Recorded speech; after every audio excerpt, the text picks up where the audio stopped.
Just saying thank you to everyone for joining today's presentation. As the topic states, this presentation will be about the EEOC charge process in Texas. We'll be covering the procedures regarding filing an EEOC charge in Texas. This is primarily for employees in Texas, and specifically private sector employees.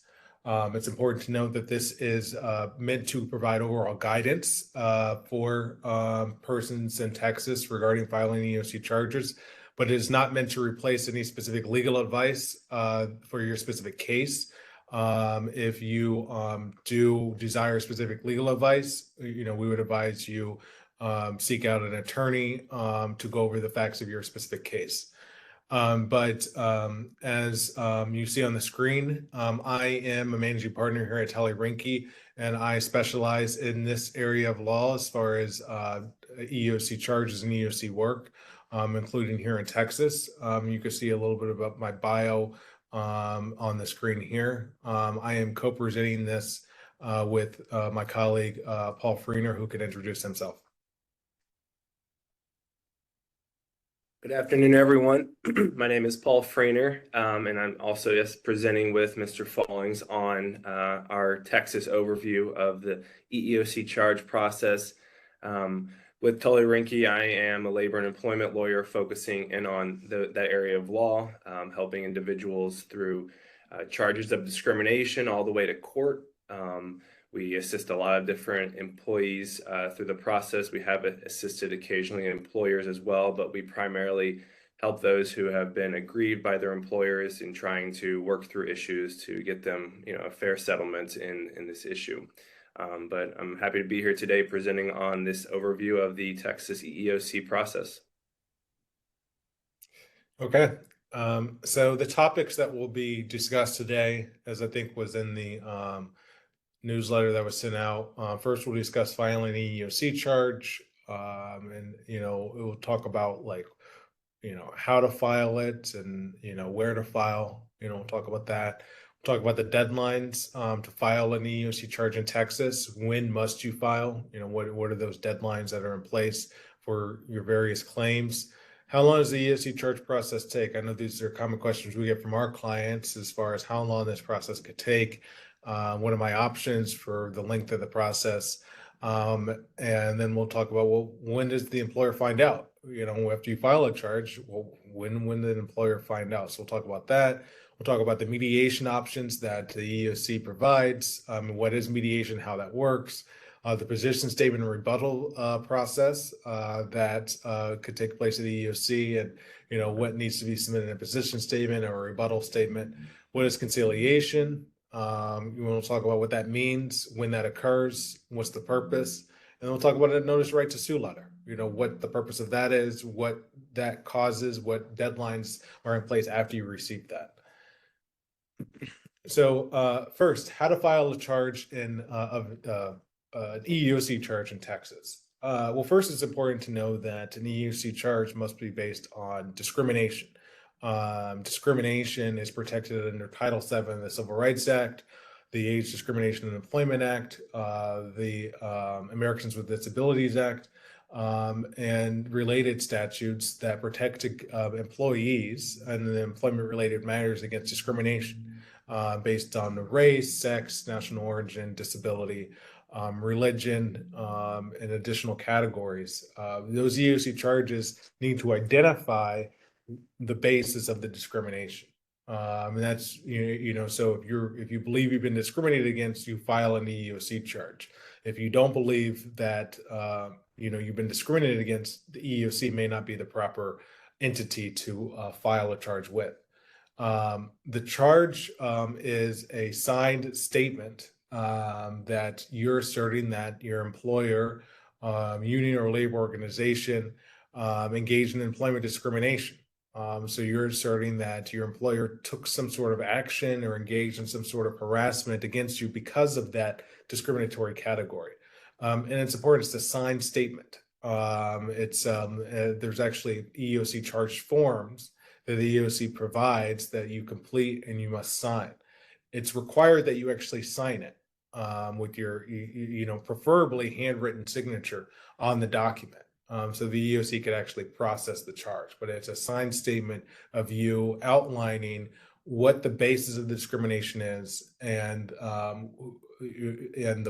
what actually happened as well. The charge of discrimination can be completed through the EEOC public portal, which we'll go over. It could be done in person at the EEOC field offices. In Texas, there's a number of field offices, in the Dallas area, the Houston area, where you could actually go in and submit your EEOC charge. So you have the option of doing it in person or online. If you go online, you could, the EEOC may first require you have an interview, and that interview is to go over what your claims are. What the EEOC's policy rule is, if you have 60 or fewer days to file a charge, the EEOC portal provide directions to quickly providing the necessary information to file your charge quickly. So I know some individuals will be going online and trying to schedule an interview, and you can't find, an interview. You can't find a date to schedule your interview. Well, if you go on the EEOC portal process, which we'll go over, we'll direct you to how to try to get that timely charge filed. And that applies if you have a deadline that's coming up, that you must file by a certain time frame. And we'll go over those deadlines as well. The other option that I'll note here is that the EEOC will also process a charge and bypass that interview process is if you have an attorney. If you have an attorney that's representing you, there's a special portal for EEOC charges for attorneys in Texas that could file those charges on your behalf as well. But the normal process is to schedule the interview and then to have the interview and to file your charge after you have your interview. But if you're coming up against a deadline to file your charge, then there's other processes in place.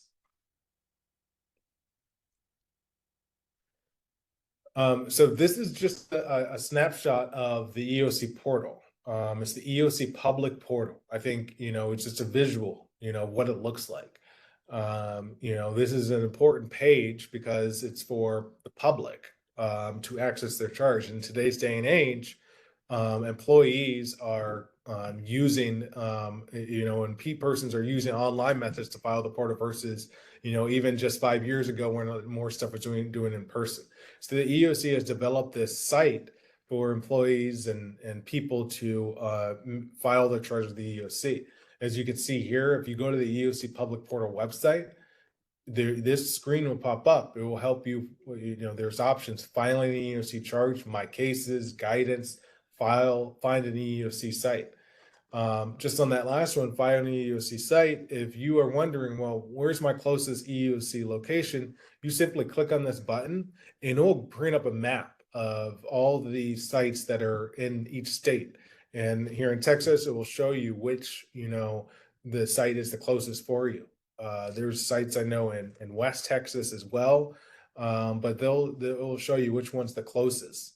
But on the first option, filing with the EEOC, if you click on that, and we're not going to go through every single option here, but if you click on that, it will have a self-explanatory options of what applies to you. It will say, what type of employee you are. And it will ask you when the latest incident of discrimination happened. If you click in that the latest incident happened over or close to 300 days ago, it will say, okay, it will bring you an option to what to do because your deadline is coming up. If you put it in something that says, well, the latest, I was fired 2 years ago, that the EEOC will likely give you a automatic notification. You may not be timely with this charge. So it is, I think, pretty self-explanatory. You have to click through the options. Once you click filing with the EEOC, and you just answer the questions as best you can.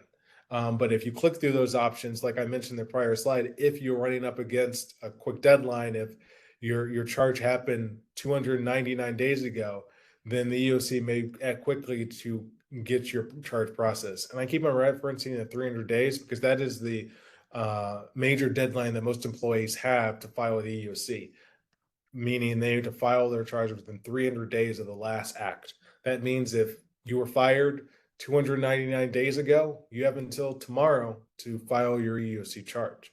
You must file within 300 days with the EEOC. Now, that's not universal. There's exceptions. There's exceptions to almost every rule, but that's the rule that most people should go by when filing their charges. On my cases, that's this option here. If you have an open case with the EEOC, you click on my cases, that will bring you to your cases. If you even have a closed case with the EEOC, it should pop up on here for your cases. And guidance, this just gives you some of the guidance that maybe I'm even talking about today, but the EEOC's guidance on filing charges and the processing of charges, if you'd like to read that. I should note, and just even going to the next slide, if you click on any of these options, they're likely going to ask you to sign in. So when you have to create a login for yourself to be able to use those, it's free. It's just creating like you do on any website. You're using your email and password. You're putting in the information so you can actually sign in. So just note that you have to sign in and register if you haven't actually had a portal, so you could click. Now, when you do register your information, the EEOC will likely give you an automatic email verification, similar to other sites. So you put in your email, put in your password. If you're just registering, then it will send an automatic notification to your email. As you'll see, if you're logging in, you have the option to add an attorney. So if you have an attorney, you put in their information, and that will give them access to your case as well. So an inquiry, I kind of mentioned this in the next slide here, but on the next slide, we stated inquiry is not a charge. So I mentioned this about the interview process and the inquiry process, which many of you may have seen when you're trying to file your charges. So it's important to note that the EEOC does not consider you submitting an inquiry as actually filing a charge. That's why it's specifically, and it's advisable to enter in the correct time frames here, because if you have just submitted an inquiry, then the EEOC is just trying to schedule you for an interview. They actually haven't received your filed charge yet.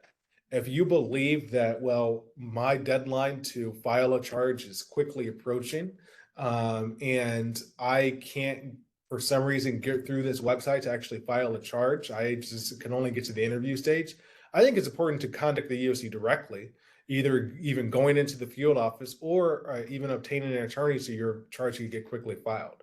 But an inquiry is not going to preserve your deadlines to file a charge. So it's important though to go through that step. And if you were fired just yesterday, you can submit the online inquiry. The EEOC will get to you, but they may not get to you as quickly as you would like, especially if you're not noting that you need to file very quickly or you don't have an attorney. But it's just important to note that if you have just waiting around for an interview, you haven't officially filed your charge yet. You actually have to submit a filed charge of discrimination, that signed statement I mentioned earlier, to have a charge filed. And you'll know when you do that because the EEOC will send you an automatic acknowledgement. They'll give you a case number as well. If you don't have that information, then your charge is not filed, and you may have to look into that just to make sure you're not missing any deadlines. Speaking of deadlines, on our next slide, here are some of the deadlines I have been referencing. So deadlines to file an EEOC charge in Texas. You have, in Texas, the 180-day deadline to file a charge is extended to 300 days. So as we explained on the screen here, it's extended because the EEOC and the Texas Workforce Commission, which is the Texas entity, have a agreement that they would jointly investigate claims. And so when the Texas Workforce Commission agency enforces Texas laws prohibiting discrimination, that's why that deadline is extended. That's similar to other states where they have state entities that work with the EEOC to investigate claims. Some states don't, but here in Texas we do, and so that is extended to 300 days to file a charge. And that time starts running officially from when you learn the discrimination took place. I usually like to count from just when the discrimination took place, because learning when the discrimination took place could become in dispute. So example I've been using, if you were fired, 180 days ago, then, or 299 days ago, excuse me, then you have about a day to file your charge. So I like to count from when the actual discrimination took place. But technically, if you discover, a discriminatory act occurred, after it actually occurred, that's when the discrimination technically starts running. Now, understand that it's going to be tough to, if you miss that deadline, it's going to be tough to try to extend those timeframes. Usually they aren't extended, absent some sort of good cause, and very good cause. If you were in the hospital, and you couldn't access the online portal, that may be a good cause, but those are looked at with strict scrutiny. In addition, time limits aren't extended for you trying to resolve the dispute. If you've been fired from your employer, but you're trying to work out a severance, your deadline to file your charge is not going to be extended, because you're trying to come to an agreement on any severance payment. So you need to file within that time frame, and you can't think, well, I'm still working out with my employer and I could just wait. That's not going to work, because if you don't work that out with your employer and then you're too late, your employer, and if you still file, your employer is going to say, well, you can't file against us anymore, you missed your deadline. So it's important to know that. We usually advise our clients that you may want to file, because that may give you leverage in any kind of negotiation process. Holidays and weekends are included in the calculation. So when you're calculating your 300-day deadline, you don't skip over holidays, you don't skip over weekends, you don't say, oh, that's when July 4th happened, so I don't count that in the 300 days. However, if the deadline falls on July 4th, then you have until the next business day. The courts and the EEOC don't make you file on a weekend or holiday. If it falls on a Sunday, you have until the next business day. Now, I usually advise my clients, I don't like to wait until, that last day. So I always try to file on at least by the business day before that holiday period. And I would say the same to anybody here.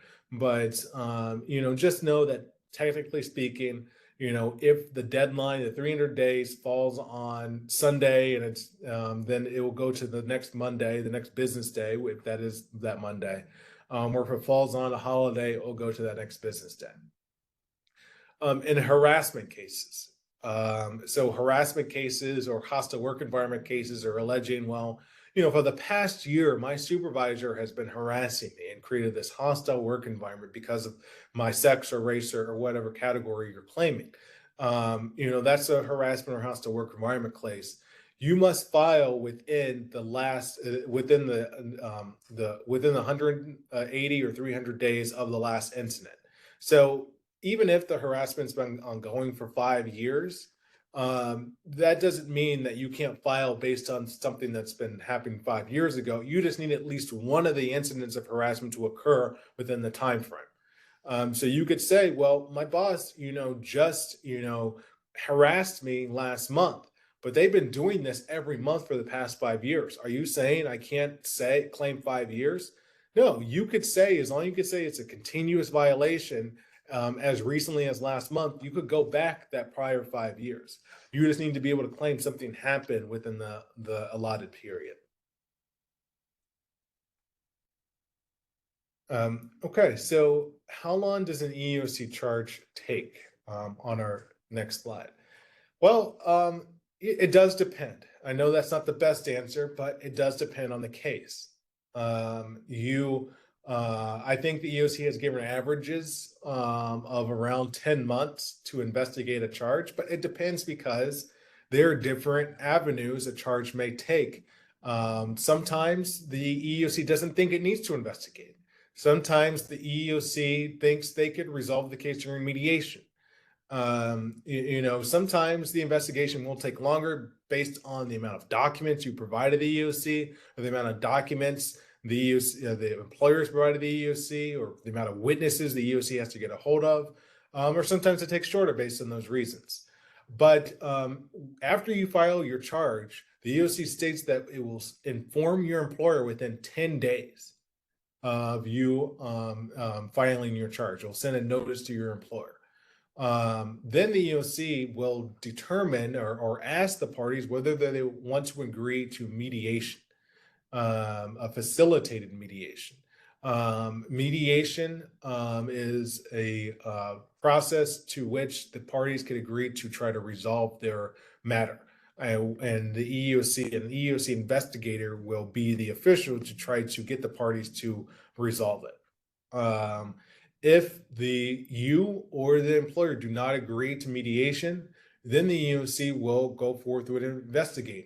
And that typically involves asking the employer to provide a written response to your charge. And that written response is called a position statement. And then after the employer submits their position statement, the EEOC will come to you and say, well, do you have any response? Do you have any rebuttal that you would like to provide? Sometimes, as far as the employer submitting their position statement, the employer may ask for more time, which the EEOC may allow at times. That also could extend the time frame. So that's why we say it depends. It depends on how long it takes, but the EEOC has provided it typically takes about 10 months. But that could differ depending on whether you go to mediation, whether the employer is able to get an extension to respond, whether the EEOC feels it needs to do additional witness interviews and whatnot. So charges could take, even years, for them to completely to be completed. They could take days or weeks as well. But on average, the EEOC has provided about 10 months. To check the status of your EEOC case, however, you could go on your EEOC portal. And here's a snapshot we have on our screen. If you go on your EEOC portal, it will state the status of your case. Here on the screen, it says investigation. That means the EEOC is investigating, the claim. You'll see at times if it's at the mediation stage, you'll see a reference to, refer to ADR mediation. If it's position statement, you'll see a reference there to, the position statement's been requested or, the position statement's been issued. But just to check the status, go on your EEOC portal. Every case is assigned an EEOC investigator as well, and they provide the email and contact information from that investigator. So if you have trouble, viewing your EEOC portal, then you could go on and contact your investigator directly and ask the status. But it's important to just know that information, because if you ever wonder what's going on with my charge, you go on your portal or you contact your investigator. I think we're going to switch now. Paul, you're going to take over. Yeah, thanks, Mike. Go ahead. So hopefully everyone's been following along regarding the pipeline for filing the EEOC case and where it takes you and moving through the nuances of the EEOC process. It can get complicated. There's a lot of different administrative hurdles, but the EEOC portal is pretty up to date. They've made tweaks to it over the years to make it run a lot better, and I think it's done that. The next step in the process after you filed your charge, regarding whether you're maybe still employed with the employer you're filing a charge against, that could be really stressful, and a lot of people get nervous about retaliation issues. If you start to, let's start with the general rule. So per 42 United States Code, Chapter 2000 E5, it states that once the charge is filed, the commission or the EEOC is going to give notice to the employer within about 10 days. Now, that's what the rule is, and whether it's enforced, it can be tough for the employees and their representatives to know if that's being followed. There's maybe not a lot of options if you think that there's been a lot of time since you filed your charge that you want to figure out what the status of your case is, because like Mike said, there is a lot of different situations that your case may a lot of different paths that your case may be moving on, and that 10-day deadline could be impacted. And you won't exactly know until you really talk with the EEOC representative who is reaching out to you, kind of communicating with you about the status of your case. But eventually, the employer will find out about that. And I always have a conversation with my clients to advise them to document any kind of changes that happen in the workplace. You want to be able to preserve evidence and kind of just make sure that you are not damaging your case, because whether an employer retaliates against you once they find out that you filed a charge, or they want to talk to you about your claims, and that could potentially impact your case as it's been filed. So remember, and we didn't talk about this today, but when you file your EEOC charge, you are engaging in federally protected activity, and they cannot retaliate against you or take adverse action against you. Now, what that looks like and under the law, what is adverse action? That's a kind of a different conversation we've done previous presentations on, but you want to make sure that there's nothing adverse to the terms and conditions of your employment. And you want to document that, because ultimately at some point you may want to make the decision, I need to amend my charge, and you want to add new things in there, or you want to make sure that you're properly communicating with your employer about your day-to-day job and not talking about your actual claims. Because if you do decide to engage in conversation with them about your charge and the claims in it, you want to make sure either you have an attorney with you if you have one, or you want to make sure you're in kind of a safe place like the mediation process, which we'll talk about here in a second. But on the next slide, let's talk about what mediation is. And mediation, when does it occur? Why do you need it? So prior to starting an investigation, the EEOC may invite you and the respondent, that's the employer, to participate in the EEOC's mediation program. Mediation is an opportunity for both parties to work with a neutral mediator that's hired by the EEOC to discuss and resolve claims that you listed in your charge. And there are several reasons to mediate. It's no cost, voluntary, and confidential. Most mediations are completed in one session, and a mediated solution allows you to control the outcome while avoiding the cost, length, and uncertainty of the investigation and litigation. That's your filing in court. So this is a time when you can decide, what is the case worth to you to be able to walk away? What remedy, or rather, what do you want to receive in order to settle your case instead of proceeding to court? Mediation is very informal, and these days it's performed all virtually through a video conference platform like Zoom. It can last anywhere from 2 hours to all day. Whether you have an attorney or not, the mediation process can be very effective in advocating for your case. And we've settled numerous high dollar amount cases or obtained very important non-monetary items based on our clients' priorities through mediation, because we were able to convey the strength of the case to the employer's legal counsel. And that's who would be involved in the mediation. It's you, your representative or advocate, the employer representative, and the employer's legal counsel. Oftentimes, it's the employer's legal counsel who are listening to your explanation of the facts of your case, and they're doing their own cost-benefit analysis to decide, is this case cheaper to settle now than risk going to court and having to pay a larger court-ordered judgment? Then they will be working with you and your attorney, hopefully, to make a compromise, and that's what we kind of strive for when we're in the mediation process. But this is where you have to roll up your sleeves and make compromises. This is where you can have an in-depth conversation with your representative, your attorney, and discuss the pros and cons of accepting certain types of settlement offers. And if the matter is resolved through mediation, no EEOC investigation continues on, and that's the end of the case. If mediation does not occur or is not successful, the EEOC will investigate the charge and request a position statement from the respondent employer. And once the respondent employer uploads that position statement, you'll be notified through the EEOC portal that was done, so you can request a copy. And ultimately, mediation is not required. But if you enter into a mediated settlement agreement, it's binding on all the parties, and it is enforceable in a court of law. The failure to comply with a binding order can result in sanctions. So if you agree and sign off on a mediated agreement, but later decide that you don't want to sign the final agreement, a judge could enforce the agreement as it is written, whether you agree or not later on.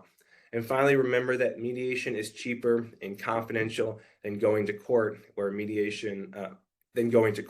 because court is not private at all. So on the next slide, this is just a screenshot of the invitation that you will receive through your portal about your case has made it to mediation. The EEOC is determining still whether or not there's a reasonable cause to believe discrimination, harassment, retaliation has occurred, and they are deeming your case eligible for mediation because they think that a settlement can be brokered.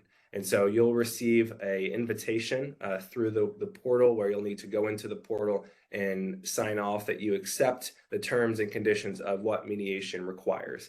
And I kind of just went over that process.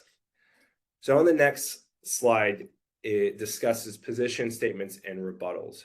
So if mediation is unsuccessful, you will eventually receive a position statement. Sometimes it happens before, but typically the employers are not asked to present that until mediation is passed, because they find that the parties are not able to work out a settlement through the mediated process. So they want to give the employer an opportunity to write a statement that is responsive to your charge. It's simply the employer's opportunity to share its version of the facts. It should generally include specific factual responses to every allegation of the charge, as well as any other facts which the employer deems relevant for the EEOC's consideration, including supporting documentation. Now, while the EEOC states a position statement should be clear, concise, and complete, position statements are often the opposite. They are often poorly written by employers. They're inundated and packed in with policies that are not really responsive, just to kind of hide the issue. And you really might not get a good idea of what their position is on a specific claim that's in your charge. So it's important for you to review the statement to notate the issues that are not being responded to. I often find plenty of claims that are in our charge that the employer in their position statements did not take a position on. And I look at those as opportunities to make a strong showing that there is no excuse for the actions that the employer has taken against you. An employee and their representative will eventually, receive that position statement, whether you receive it through the portal or you get emailed it through the EEOC investigator. And once you receive that, after you've done your analysis, you're given a chance to write a rebuttal. So that's where you have the opportunity to provide a response to their position statement within about 20 days, which is typically what the time allotment is given. And you'll have to then upload that back to the portal or send it to the EEOC investigator that's working on your case. So this is your chance to double down on your claims, show how the employer had no legitimate reason for their actions, and conclude that it was discrimination or harassment or retaliation, depending on your case. This is an important process, because if you are able to articulate that the employer has not provided an adequate position statement and that your case is very strong, the EEOC is looking at that, and they may determine that your case is eligible or ripe for conciliation. So on the next slide, talking about what is conciliation. So that's where, as the investigation continues and mediation and position statements and rebuttals have passed, the EEOC is getting ready to make a decision. If the EEOC determines that the standard for the EEOC investigation has been met, that is, that there is a reasonable cause to believe discrimination occurred, then both parties receive a letter of determination inviting them to resolve the charge through an informal process known as conciliation. And while conciliation can look like mediation, the main difference is the EEOC now has decided they want the employer to settle the case as they agree with you that there was a legal violation. So it's not that the EEOC is on your side, but they now understand the facts of your case and believe that there is enough evidence based on the facts as they were presented in your charge that a violation of one of the federal laws occurred, Title VII, the Age Discrimination Act, different areas of the law that you cite in your charge. They believe that there is enough facts in the charge that standard has been met. And so they will do their best to try to work a settlement between you and the employer. Now, depending on how that conversation goes and whether the settlement that they provide to the employer is satisfactory to you, That's a case-by-case basis depending on what your priorities are.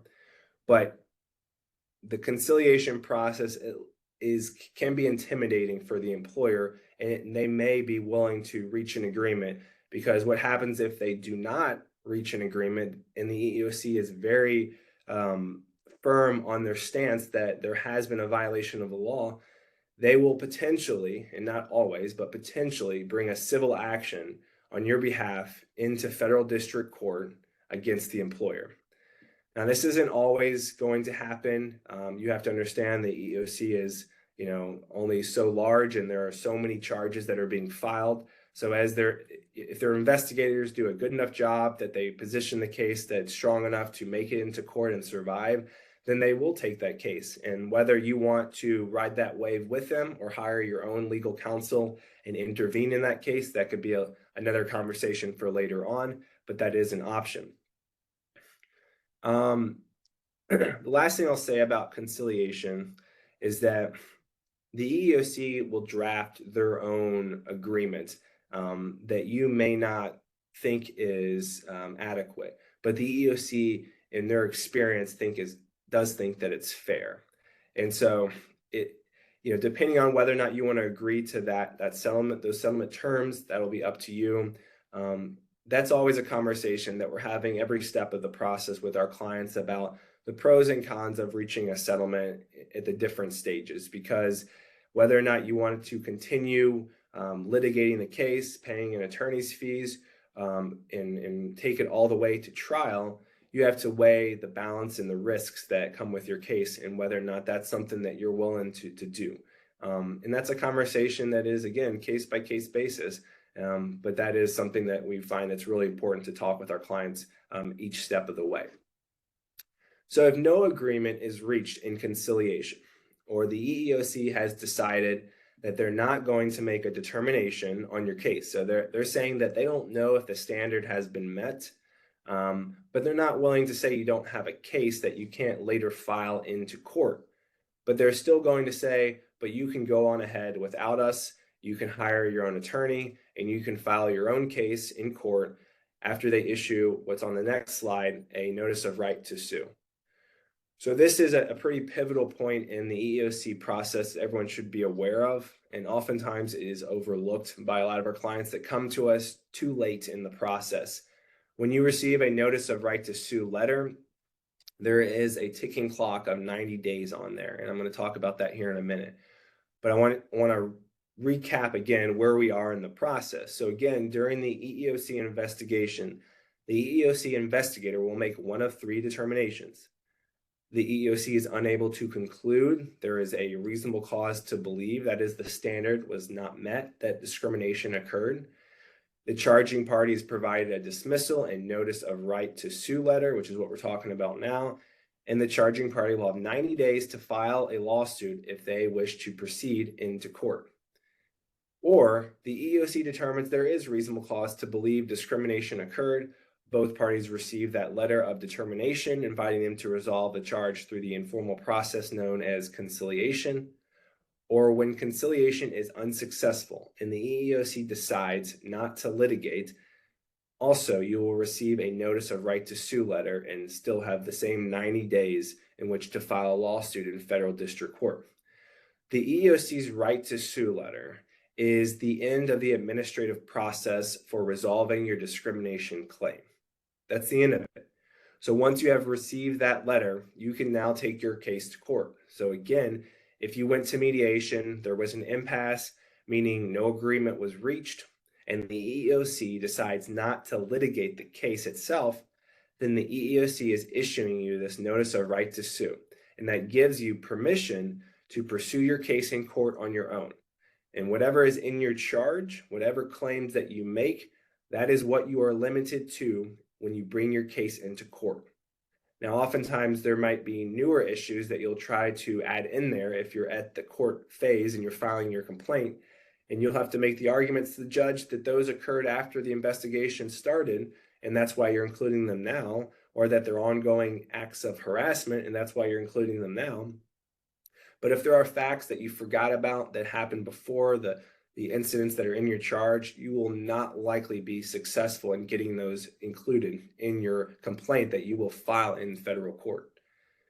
And as a side note, as your case gets closed with the EEOC after they've issued that right to sue letter, if a charge and all the documents that are uploaded need to be downloaded in order to preserve, you have about 7 days to get all that information before they close the case and you're no longer able to get access to that. But again, the most important thing to remember here is the 90-day notice to file in federal court.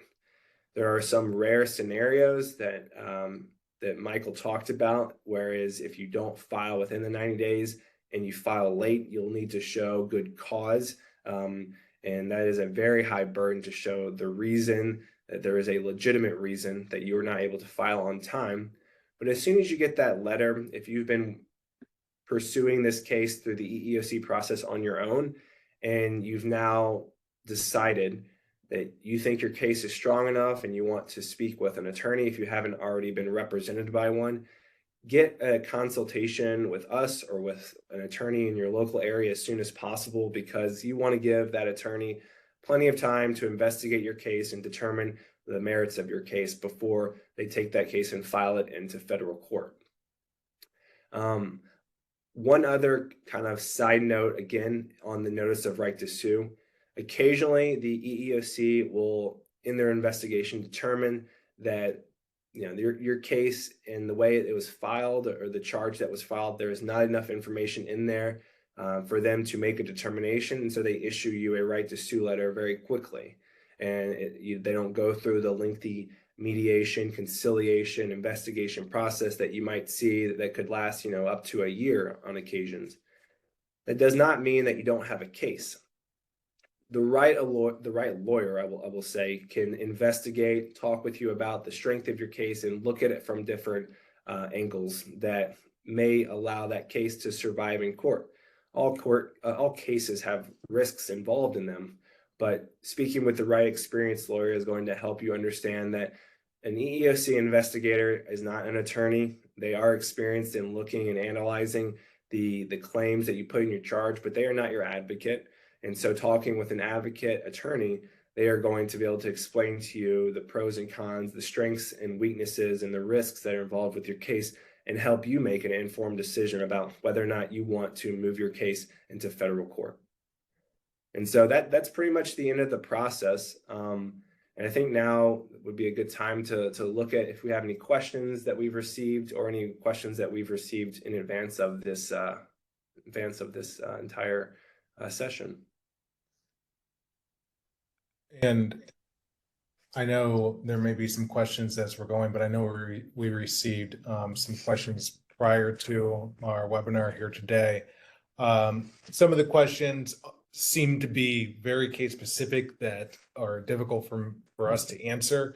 As I said, this presentation was providing guidance over how to file an EEOC charge process. So the questions I'm going to try to touch upon, I think, are kind of questions I could answer. So one of the questions had to do with how much is a case worth and what determines that. Now, while that's not specific to this EEOC charge process, I think that's a question I could help answer. So how to determine what a case is worth is you look to what courts have done and what the EEOC has done to find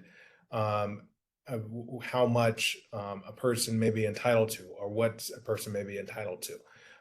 If that EEOC charge is found in your favor, that employee is entitled to relief. Typically, that's based on what the claims are about. If the person has filed a claim based on wrongful termination, then the remedy there would be to get the person's job back if they still want it, plus any lost wages. And then there's pain and suffering. And the courts from pain and suffering have issued awards. And what the courts will do is they'll look to what other courts have awarded to determine what the pain and suffering amount should be. They also look to the extent and nature and the documentation supporting the pain and suffering. So if there's medical documentation showing that person had exacerbated conditions, that would support the pain and suffering. And that's what a court or the EEOC would help determine how much pain and suffering should be awarded. Just some other questions. on average, the time the employer has to respond once the charges have been filed.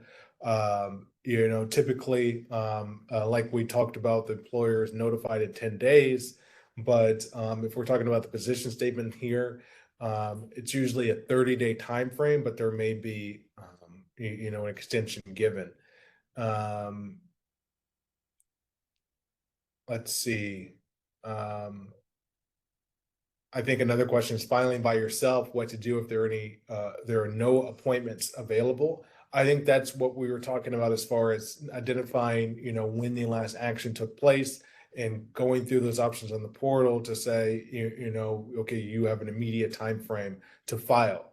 And if that's not working for you through the EEOC portal, contacting the EEOC directly, whether in person or via telephone at the specific location to get the charge filed. If you're not running into that time frame, I would just keep on checking back to see when an appointment is available. Let's see. I know we have some questions chiming in. Yeah, go ahead. Yeah, I got a few here. So can I access the EEOC charge through the online portal that Tully Rinckey or the attorney has filed on your behalf? And Michael discussed this, that you should create your own account that will link to your case with the EEOC portal, and you will be able to get access and notifications just like your attorney will on all future correspondence or filings that are made through the EEOC process. So yes, you can access that. If the EEOC starts an investigation, do they notify the company in advance when they will be on site, or do they just show up? That is a very fact-specific question. A lot of times, depending on where the employer is located, most of the investigation may take place through an interview telephonically with the EEOC investigator. They don't always show up to an employment site. That really depends on the investigator and the facts that are in the charge. And what happens if the company doesn't submit the position statement? The company is essentially waiving their right to defend themselves, and the EEOC investigator is going to make a determination based on your charge if you have sufficient claims that kind of have a probable cause aspect to them that discrimination occurred. And then I guess I could turn it back to you, Mike, if you want to take a few. Sure. And just on that question about the EEOC just showing up, if the EEOC decides to come to the employer site, they're likely to inform the employer because, just to give notice that they're coming there. And, can the company have their lawyers present? Yes, they can. Parties are entitled to have representation, such as you are entitled. But on some of the other questions, can multiple allegations be contained in a single EEOC charge case? Yes. And that's a great question, because it's important to include all of the allegations that you believe are necessary for your claim. So if you believe you've been discriminated and retaliated against, then yes, include that. If you believe you've been discriminated, harassed, and retaliated against, include that. Importantly, if you think it's a continuing violation, make sure you check that box. Let's see. Does it look bad if a person who filed the EEOC lawsuit agrees to mediation and the company never responds? No, it does not look bad. The EEOC won't say, oh, you agree to mediation, therefore you don't have a claim. The EEOC, the court, most legal entities promote mediation. If you agree to mediation, it's not going to be held against you. If mediation isn't successful, it's not going to be held against you. In fact, mediation is a confidential process, and it's not evidence of anything in your case. You can't use the fact that you went to mediation or decline mediation as evidence against you in your case, or even for you in your case. And I'll take one more and then I'll turn it back to you, Paul, if you want to add anything else. But if I choose mediation or conciliation, do I have to accept the settlement offer? No, it's your choice. It's your choice to settle. If the employer is offering you $1 million and you say, nope, I don't think that's enough, that's your choice. If the employer is offering you $1 and you don't think that's enough, that's your choice to decline. It's your choice to accept or decline an offer. It's completely yours. The EEOC could give you advice, your lawyer could give you advice, but ultimately it's your decision. Paul, do you want to take any other questions? Yeah, sort of piggyback off of that idea about settlement being your choice. So the next question was, can I request to be reinstated into my job I was wrongfully terminated from, as well as receive back pay or money for the retaliation? Is it one or is it the other? The process of settlement, in whether you're at the mediation stage, the conciliation stage, or anywhere in between, is a process that is up to you. Attorneys even have ethics rules that require all settlement offers, whether it's money damages, whether it's reinstatement, to be conveyed to your clients. And so that decision is yours and yours alone. And you, with your advocate, will discuss the pros and cons of pursuing that settlement term, such as reinstatement. You can absolutely request that. It depends on how bad the situation is at your job, if that is even a possibility. And we have helped people get reinstated, get clean records. A lot of different situations that kind of evolve around trying to transition back into your previous employment or to future employment. Is it ever necessary for the EEOC to subpoena your former employer for evidence that would be favorable in your case? When subpoenas start playing a role, you're typically in the courtroom process. You've already filed a case and you're trying to subpoena certain things. If the EEOC is subpoenaing records in their investigation, they would probably have a very good reason to do that. However, the subpoena power at the administrative stage, I don't believe is even a possibility for most investigators, because to have a subpoena, you need a judge to sign off on that. And because you're at the administrative investigation process, you don't typically have that right. So that will not be something that typically happens. But if a judge does get involved and you're typically in the court process, subpoenas are used to gather information from your employer. Does the EEOC notify the claimant if the employer refuses mediation? I think we kind of sort of touched on this. Depending on the investigator, you will get some type of indication if the employer is not wanting to participate in mediation. Not always, though, and it's not really like transparent every time you're on this side of things and you're trying to progress your case into the next phase, such as mediation. So if I've had cases where there is mediation and all of a sudden it gets canceled because for whatever reason the employer is no longer wanting to participate. It's not across the board that you're always going to know. It depends on the investigator. I don't believe there's any right in the law that says they have to tell you what's going on with the mediation process. Once you start mediation and you're engaging in mediation, that is a different story. And all the types of conversations that occur during that have to be handled properly. And then the last question is, does the employer have to produce witnesses that work at the company? Again, this is a very this can be kind of answered two different ways. It's an evidentiary type question where we're talking about, are we in court and we're trying to have witnesses come and testify to discuss what they perceived or what they witnessed to help support the claims of discrimination, or are we in the EEOC investigation process?